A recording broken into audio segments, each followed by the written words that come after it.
I'm trying to restart the recording. Just a moment. Thank you.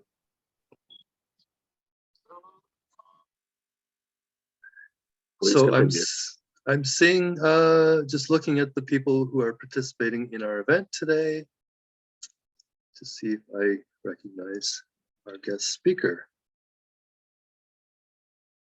So our guest speaker today, his name, I'm just looking here. No, that person hasn't registered, but perhaps as you allow the new people to introduce themselves, you could contact them by WhatsApp or not. Yeah, okay, so Glory or Gloire Talega is his name. He did confirm yesterday that he was excited to make a presentation this morning and was ready, but apparently he has not checked in. I will go check WhatsApp, see if he wrote a message.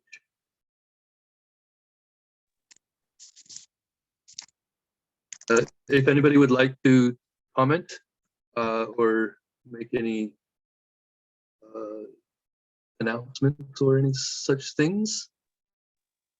I'm seeing a message from Glory coming in now. Good evening, everybody. Good morning. Go ahead. It's yes. Juliet. Yes, it's Juliet. Yeah. It's an end of a long youth month in South Africa. It's one of the longest months in my life, this and Women's Month. So I'm very excited to see July coming on tomorrow. But it's been quite a journey, because this is the one time where people could meet physically after a long time. And since COVID, a lot has happened that has made youth issues quite prevalent, obviously unemployment, depression. But other than that, it's been a month where we've had to unpack.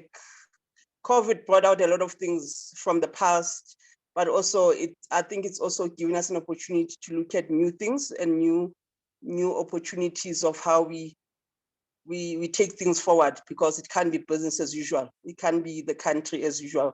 Everything has to change. So it's been a long month, but it's been quite productive. Yeah, that's all I want to say. And it's Youth Month in South Africa. Yes, excellent. Yes, thank you. Thank you, Juliet, for being on the line. I'm just looking at the message from Glory, and he did send his presentation to me, so I am just downloading it now. I'm not sure if he's gotten on the call with us, though. I'll send him the link one more time, just so he has the direct link in his WhatsApp as well.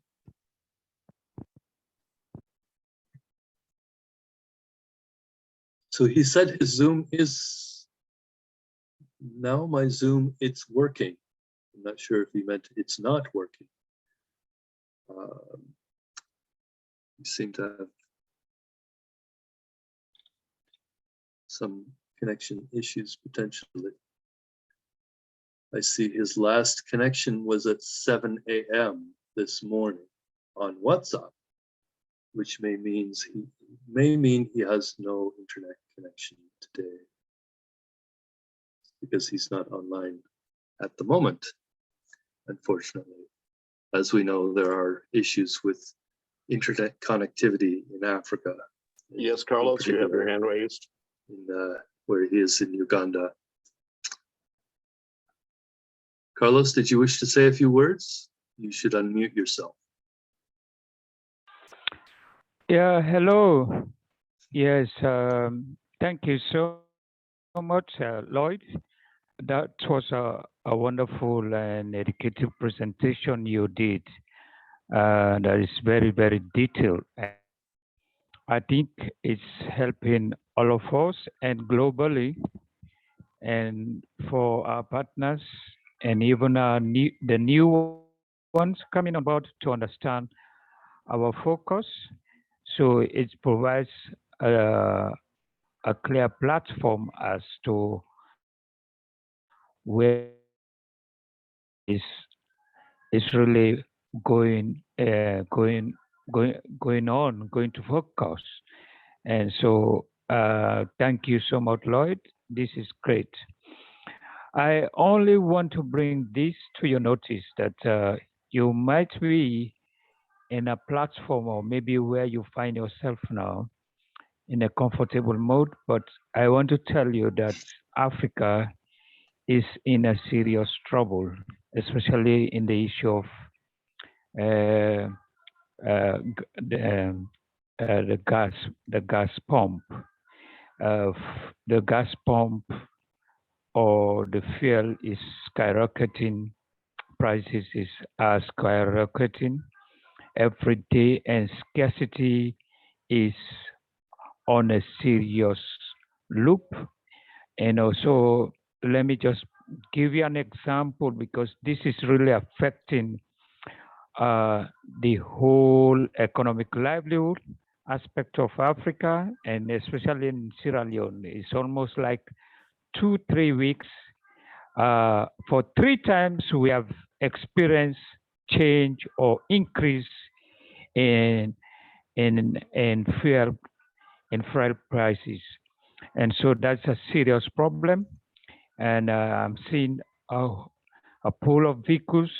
So many vehicles are parking now without fuel, and it's affecting all business, everything. And so I believe even the other countries are also complaining the same thing. So this is a serious issue, the issue of energy, the issue of gas, the issue of food.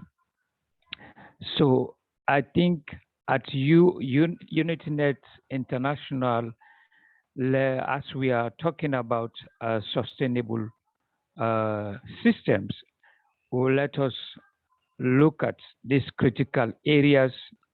Some of them I just mentioned, some of them are yet for us to find solutions as to our interventions.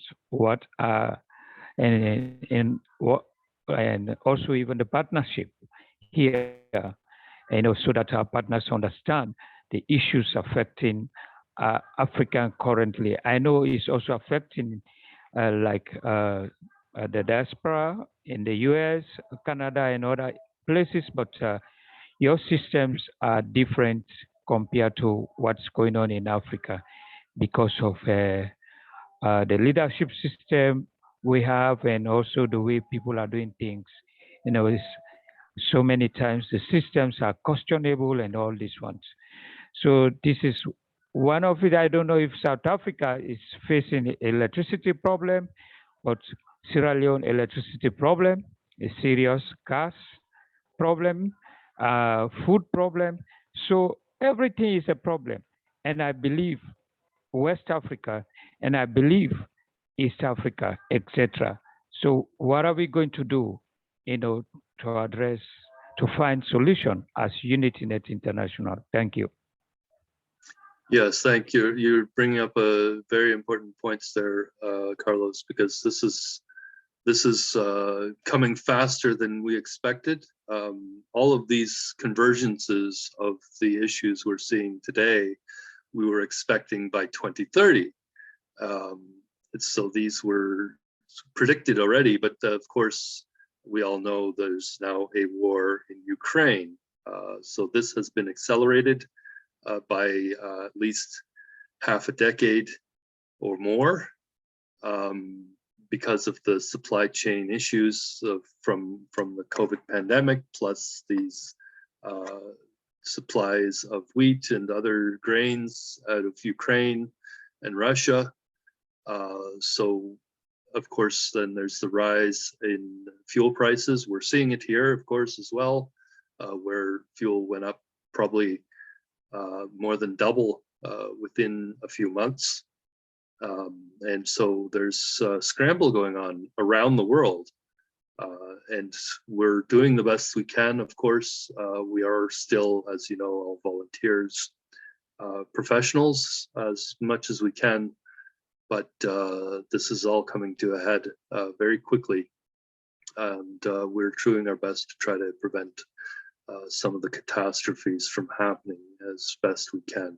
So I will still continue to be having the conversations locally, and we need to each focus on our local communities, but leverage the network that we're creating in order to tap into and have conversations with those who may be able to assist wherever you are. And I'll do my best to help you, Carlos, and others on the line. I know that there's issues everywhere. I mean, if we look at Sri Lanka, their economy has essentially collapsed as well. So there's dire situations in all parts of the world, but we're trying to at least put into the mix here a framework for community development that allows local communities to self-empower themselves out of this mess that we're creating. So if there are any other comments at this time, again, I'm looking for our guest speaker. I did send him a WhatsApp with the link to this Zoom, but again, he hasn't come back online. So the possibility is good that they also have no power where they are in Uganda. So if nothing else, then we may want to end early. But well, I think Atama also can contribute to Atama from Nigeria. She is in fact saying the worst is happening in Nigeria. So we are almost like in a nuclear bomb. The status we are in Africa, and I know if let us provide solutions. Remember, Lloyd, we started this discussion last Monday that let us identify indicators of a work in progress. We're going to look as UnityNet to at our own level what we can do in partnership with those who can. So therefore, this is the time. And so I would love maybe for us to allow partners, participants to contribute towards this process, to start having indicators of what we can do and move on with it. That's what I'm suggesting. I don't know. Yeah. It's important to have these discussions, and I as well. I mean, in terms of even the energy issue, I was going to mention as well.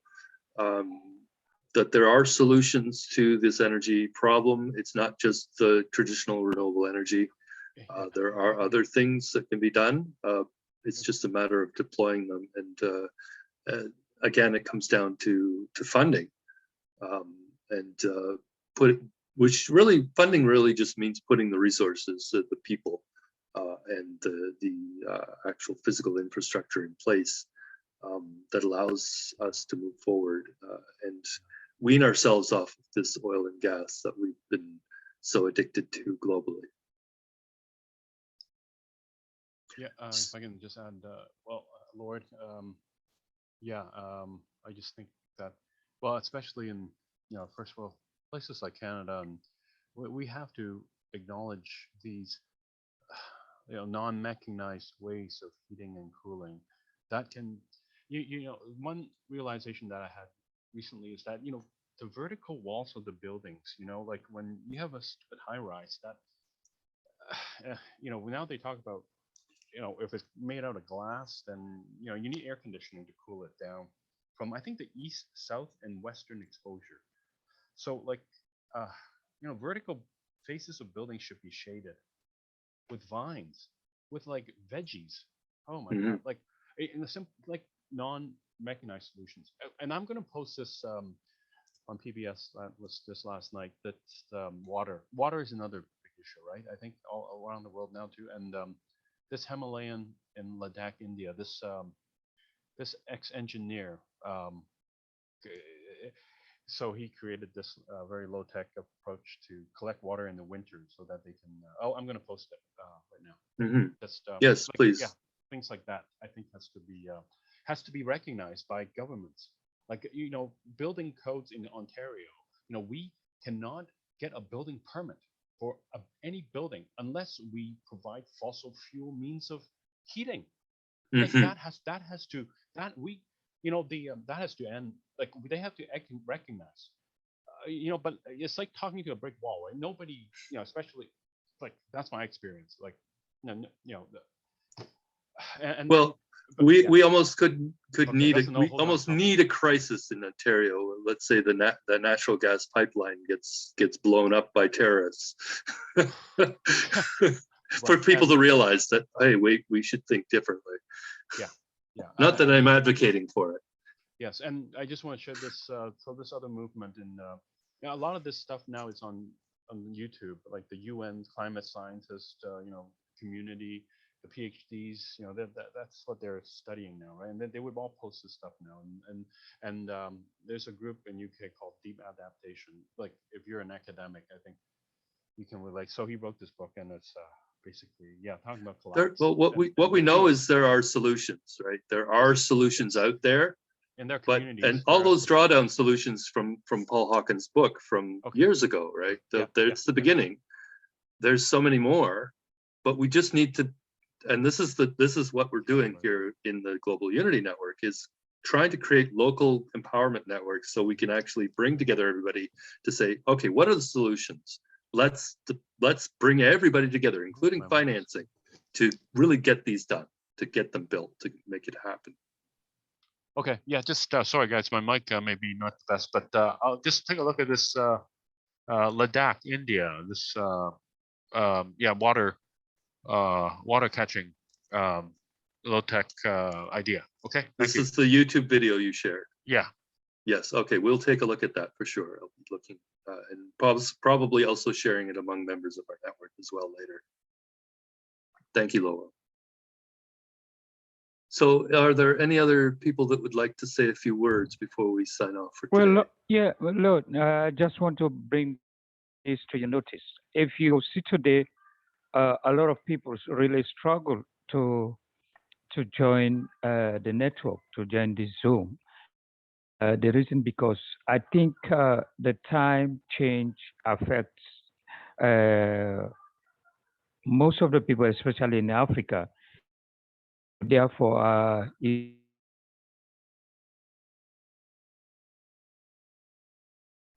lost your like voice. An announcement. Yeah, what I'm saying, hello, you getting me? Yeah, you were just cut off for about 10 seconds or so. Okay, sorry. Yeah, I'm just reiterating about the time difference. How it used to be before and now, of course, for instance, in East Africa, it used to be 7 o'clock, your meeting, this IAG meeting. West Africa, it used to be 4 o'clock, and now it's 3. So that time difference is really it's affecting the attendance from Africa. That's what I have noted. So today I have to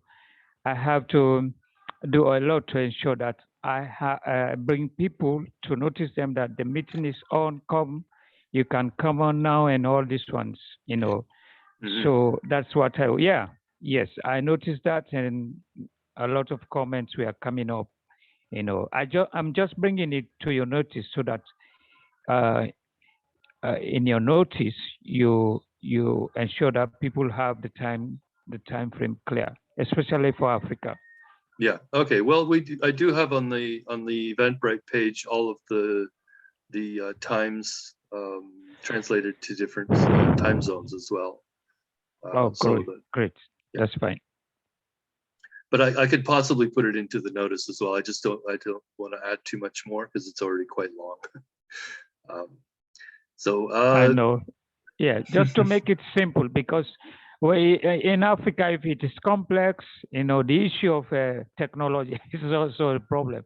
So, so if it is complex to go through from one point to another, if the idea is vigorous or the road path is vigorous, they can easily give up because of network system. Yeah.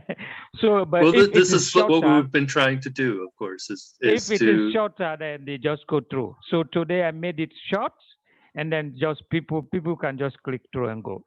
Okay, so we also have Chiemezi Atama has her hand up as well.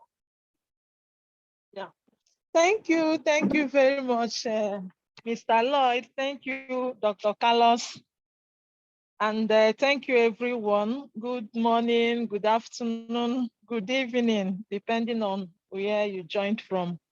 I'm sorry it's raining here, so I don't know if it will be interfering. I just wish to appreciate all of you for the efforts you are making, especially since I joined the network. All I've been hearing is how do we make Africa better?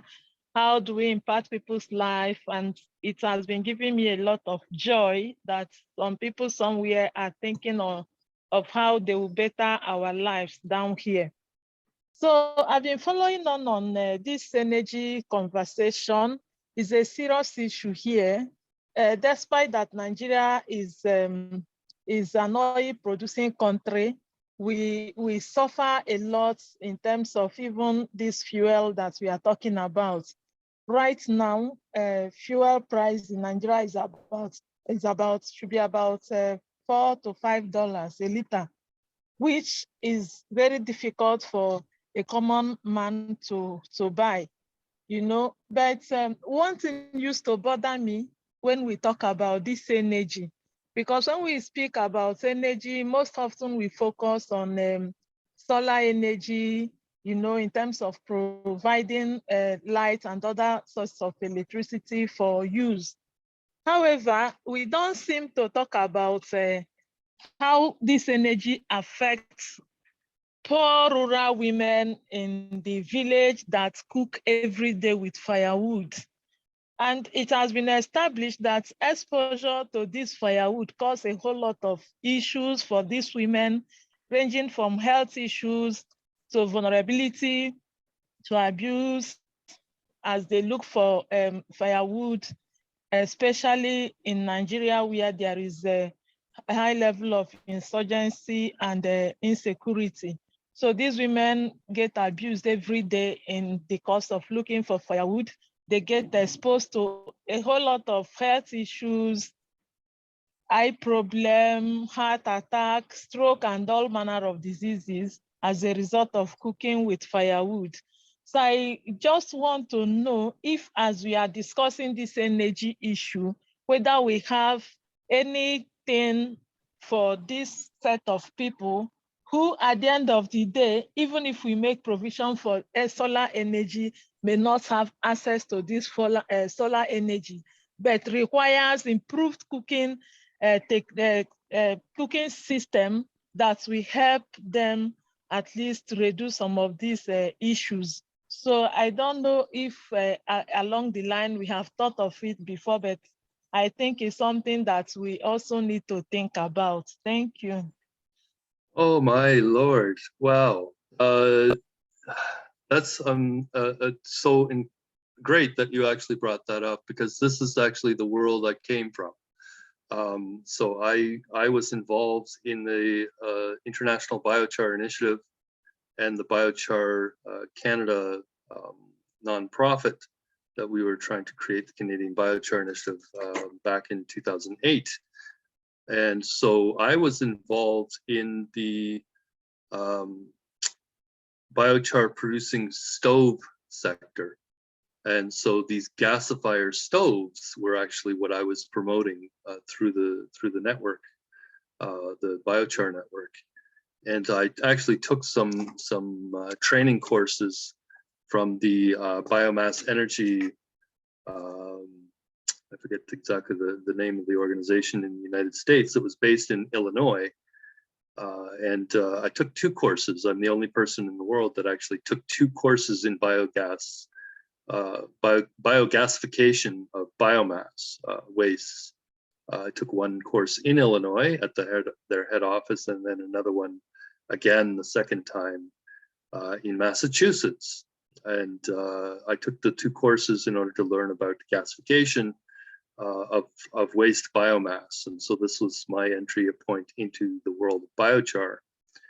And so I have been promoting what we call climate smart kitchens, double drawdown, we call them, which use gasification as a means of cooking to replace bottle gas, to replace firewood by using waste from the farms. So I've had these conversations already with people like Carlos about the conversion of, for instance, the rice farms to smart farming, climate smart farming processes, where we're actually integrating the farms with the kitchens, so that a community kitchen, which uses waste from the farm, produces biochar that then goes into composting, that then goes back to the farm. So the waste from the farm is ultimately used for cooking as a fuel, as a clean cooking fuel without smoke, that can then be recycled, where the char byproducts can actually be brought back into the system and used as fertilizers on the farms. So we can eliminate fertilizers, we can eliminate the use of firewood and the smoke and the health issues that are involved. So I'd like to invite you as well to join in that discussion. So it's discussions regarding the climate smart kitchens, which is related to the UnityNet energy node of our network as well. And so this is a very good point that you've raised, that these issues do happen still, regardless of the solar energy we have for our cell phones and lighting at night. That doesn't provide enough energy for cooking. And so that is a substantial thing that people do need to still do. Lloyd, several months ago, you shared by email information about this gasification project. I seem to recall that you actually are involved with someone in Vietnam. I believe it's Paul Olivier or Paul Oliver. But what I suggest is that you arrange for there to be a presentation of the biochar technology on a weekly event, perhaps even as soon as next week, because the idea is that we have to provide technology transfer. And so just because there's a solution in Asia, it really doesn't mean it can be limited to Asia. Our task, I think, is to bring those solutions to this meeting. So I would urge you to actually now revisit where I met you. I met you as the biochar advocate. So you're the ones that really has the most expertise at this technology.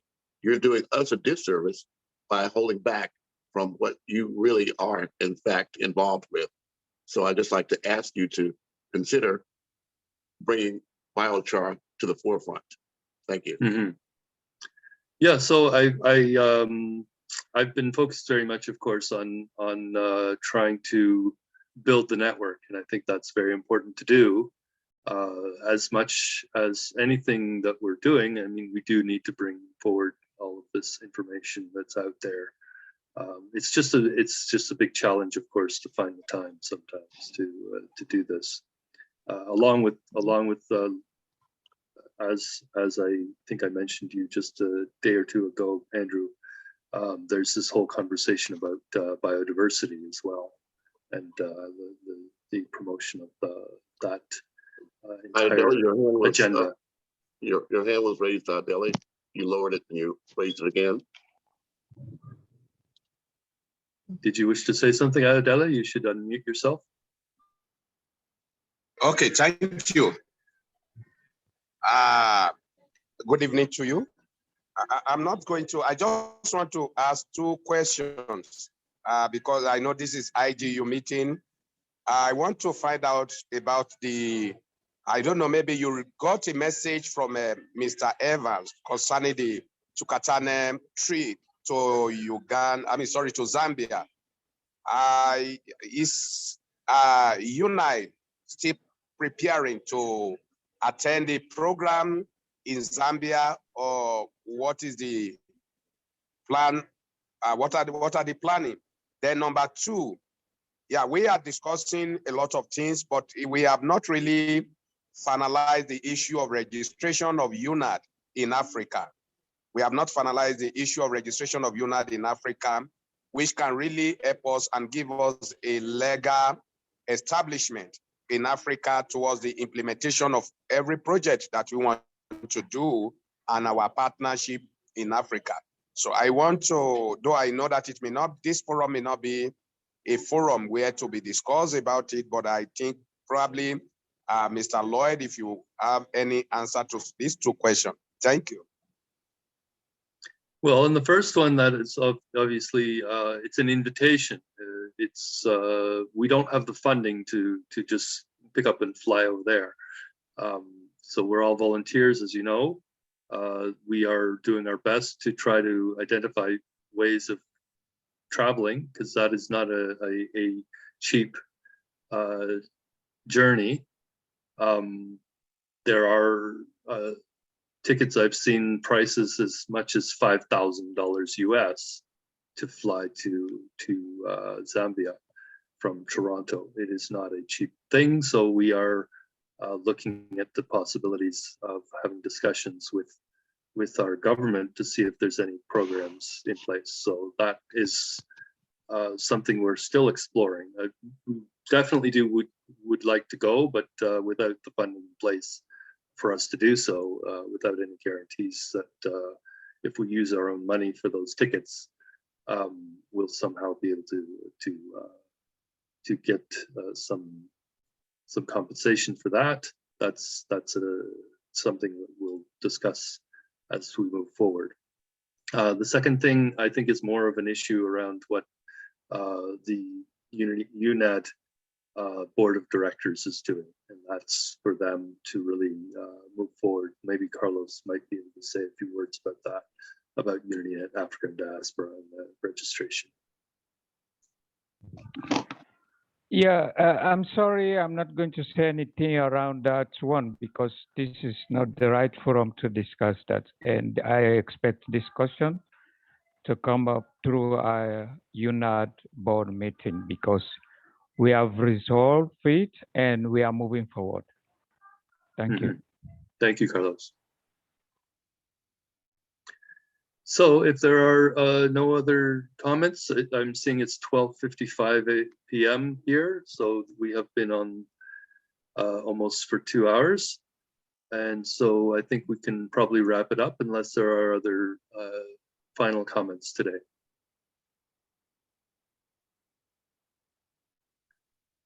Hearing nothing and seeing no hands, I would like to call for adjournment. Yeah, I want to say thank you, Lloyd, for this wonderful time. Of course, I want to say thank you to all of us. Let us don't relent. We are moving slowly, but we are moving forward.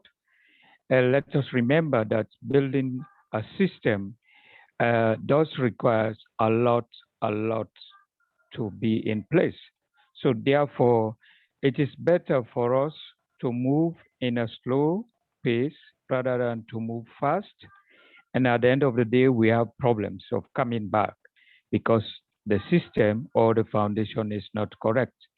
So building a global system of this, it requires a lot of attention in every sector, everywhere, professionalism to ensure that we have it right. We have the foundation correct. And that's exactly what we are doing.